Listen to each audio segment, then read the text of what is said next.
These are some photos I've taken with hard flash.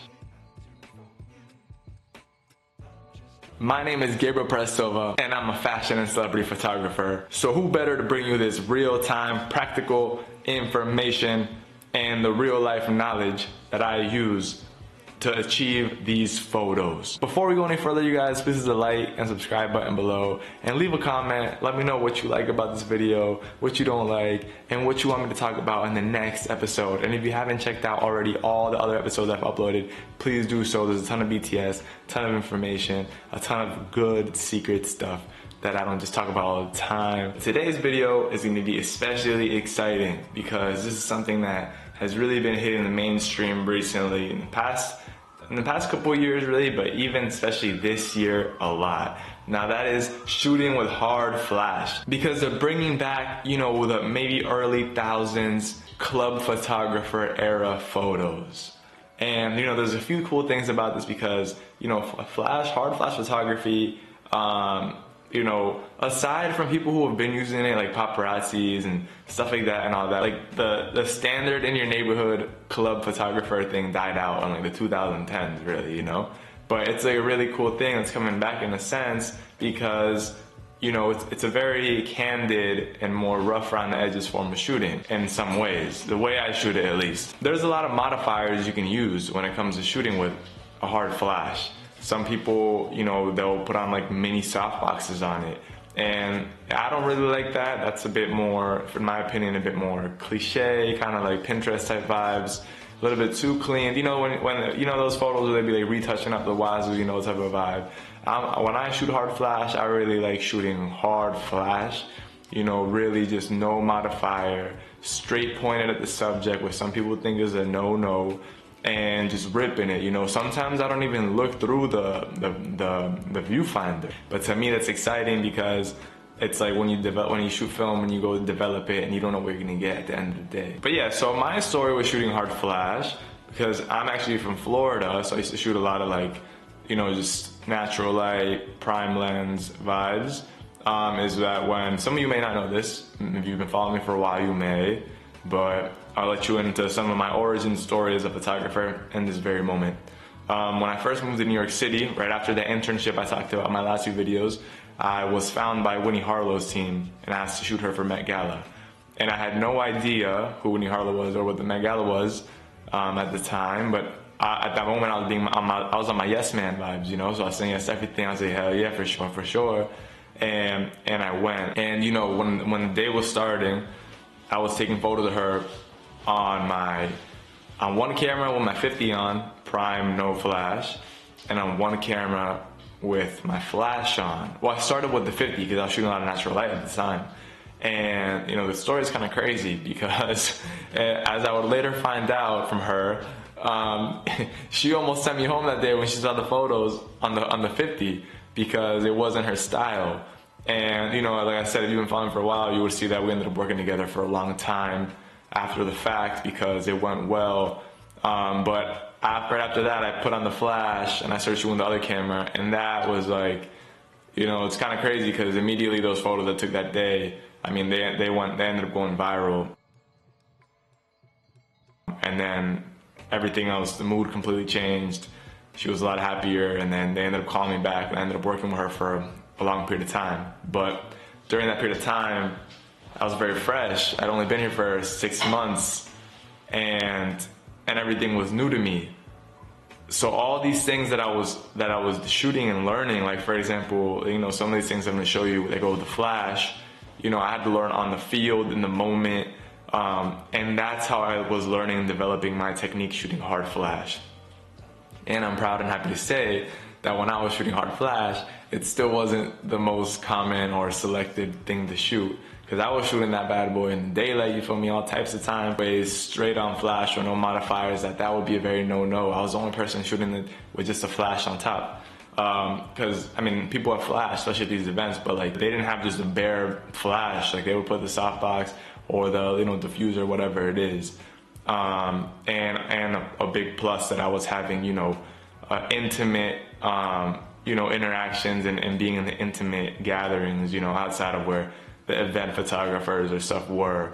you know, pushing me to capture really interesting things. Well, that's my story with shooting with a hard flash, because during that time I was also shooting a lot of other celebrities and cool people that we'd encounter during these, you know, situations with the flash.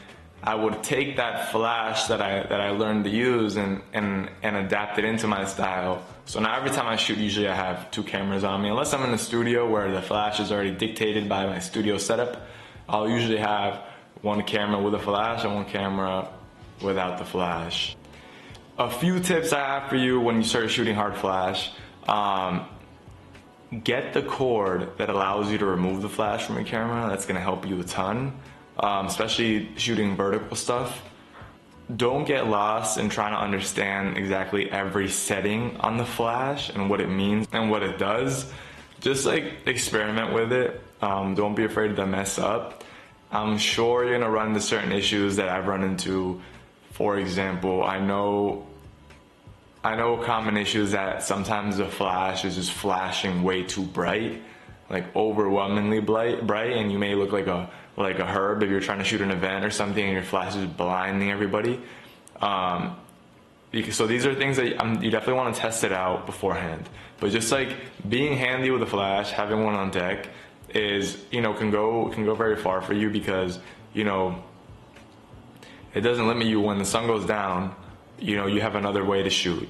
And this is, I'm talking obviously if you're not in the studio with obviously studio lights and all that, you're in more, you know, you're on the street, you're anywhere else where you're not gonna set up. If I'm shooting stuff that's like documenting something, I obviously don't have time to set up a whole shot in every single spot that I'm at or whatever it is.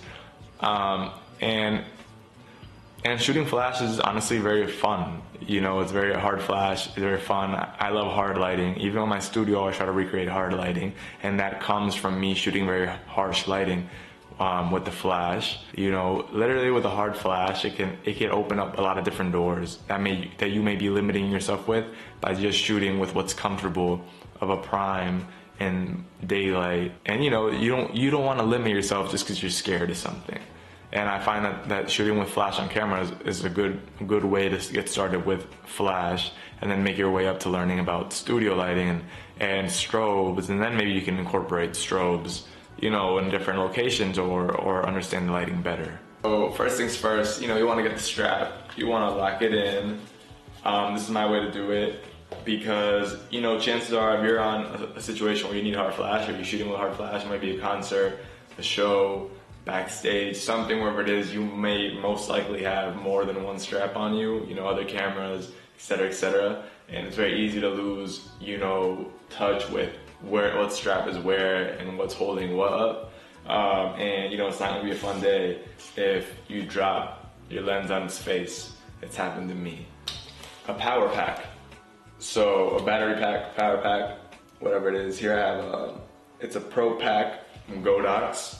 Like I showed earlier, these are pretty economically priced for what they usually are priced, and I've had this for a few years. I mean, I bought it when I was shooting with Winnie like that, because it was more essential for me at the time. Really what this does, the whole main purpose of this is really to reduce recycling time, which is when, you know, you're shooting flash a lot and you know, and continuously, most of these flashes are gonna start, you know, there's gonna be a recycle period, which is when it won't fire until it's like ready to fire again, and that can get longer and longer, and it can be very non-helpful if you're in a situation where you need to be shooting, you know, continuously. So anyways, this Pro Pack is a good price. It does everything it needs. I don't always use it nowadays, because if I'm shooting now, it's not really a situation where I need to be shooting off a ton of stuff at once. Like, I'm not a paparazzi, they use this stuff a lot, but I do have it because there are situations where it's nice to just have, and it gives me a little bit extra, you know, like I feel like I'm wearing like, you know, like a vest or something, you know, just extra stuff on me. But again, end of the day, same thing, you fire off. Now all these things, if you guys want, I will link them below. So just let me know and I can, so you can have the same models and stuff of what I'm using. And then I just put it in like the flash. And this now allows me, in a situation where I may want to be a bit more intentional, control the light a bit more, you know, I can shoot from here, I can shoot from up top, you know, not a lot of times you shoot from the bottom, but you can, if you get my drift. Another thing I love about shooting with hard flash is that there's a lot of forgiveness space in your image work. Like for example, because it's so like rough and imperfect and, you know, like raw, it's kind of like, you know, I have this thing where I think like, you know, photo's really bad, the lighting's really bad. You can always usually like 85% of the time save it by putting it in black and white. If it's overexposed, it can look better in black and white with a few adjustments, underexposed, etc., etc. And the same kind of goes with flash. Like, I mean, not just the black and white part, but in terms of like, because it's so raw, you know, because it has like an unedited feel, because, I mean, not always, but you get what I'm saying, like, because of the way it is, kind of like a film photo, like, you know, you snap it and then it's like the vibe, the aesthetic of it. With the hard flash, it's much more forgiving. If the photo's blurry, if it's overexposed, if it's whatever it is, like, that's all part of the aesthetic. A big part of it too isn't just learning to shoot with a flash, it's learning how to shoot with the flash so it works for you in the way that you shoot and your aesthetic and your style and your editing pattern, because nobody knows how you edit really, or your method of it, except yourself. Just the way the photo looks, nobody really knows how it's gonna end up except you know? Like at this point when I shoot my hard flash, I know exactly, like shooting hard flash for me is so comfortable because again, I did it for so long and I do it with so many people. Like, you know, even nowadays, like I still do a lot of like, you know, behind the scenes with celebrities or like them getting ready or, you know, or them doing whatever it is, like, and I always love shooting hard flash because it's also very flattering to them. It's very flattering, especially somebody who, you know, if you know, if you're shooting with no flash, if you're shooting like prime lens, whatever it is, like it's gonna be a lot of editing. You know, with somebody who has skin that's not super smooth, somebody who's maybe a little bit older, whatever it is, like you can't go wrong with hard flash because it's really like flattering. But again, you got to be careful because with the flash, when it comes to skin tones, some people aren't good. Some people can't shoot, you know, darker skin tones very well. I mean, in general, but with flash, for sure. Some people, you know, with lighter skin tones sometimes can be faded out or washed out too much.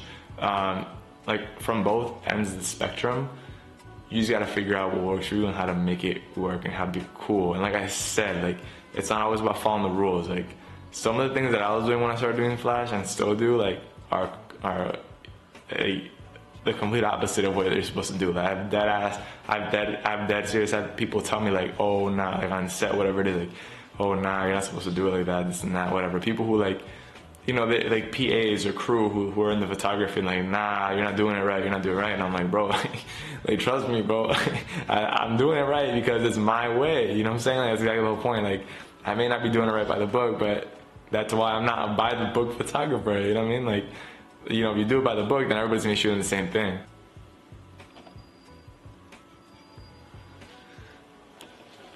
It's easy once you know what you're doing. It's difficult maybe to start off with it and learn the vibe and your aesthetic with it, but once you get it down, it's easy. Like literally just shooting. Number two, it gives very much a lot of times that film, vintage, raw aesthetic, kind of like point and shoot, you know. I love shooting with hard flash because it's very versatile. You could be shooting a documentary style. You could be shooting, you know, behind the scenes. You can shoot a club scene, or you could even have it looking very editorial. It's very versatile and you can go, the possibilities are endless with the hard flash. So some key things to go back over if you're shooting hard flash with the intention of going for that vintage kind of film aesthetic vibe. So remember, feel free to play around the flash, but usually you want to go for a bit of an overexposing in the image or pumping up the highlights in post. Number two, you want to stay away from prime lens, especially really close-up ones for stuff like this, because then you'll get something that's gonna end up looking like, you know, you hired your class photographer in elementary school to you know, to take some photos of you against like a brick wall, a background or something. You don't want that.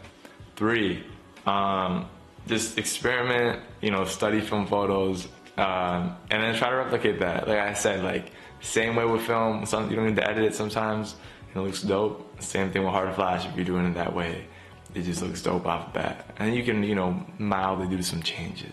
Anyways, thank you guys for watching this video. I hope you enjoyed. If you stayed until the end, again, leave a like and leave me a comment. Let me know what you want me to talk about in the next video. If you have any other questions that I may have missed, you know, my mind's always racing and I forget things until after. But thank you all. Follow your boy on Instagram, Matt_Youngshot, and see you in the next episode.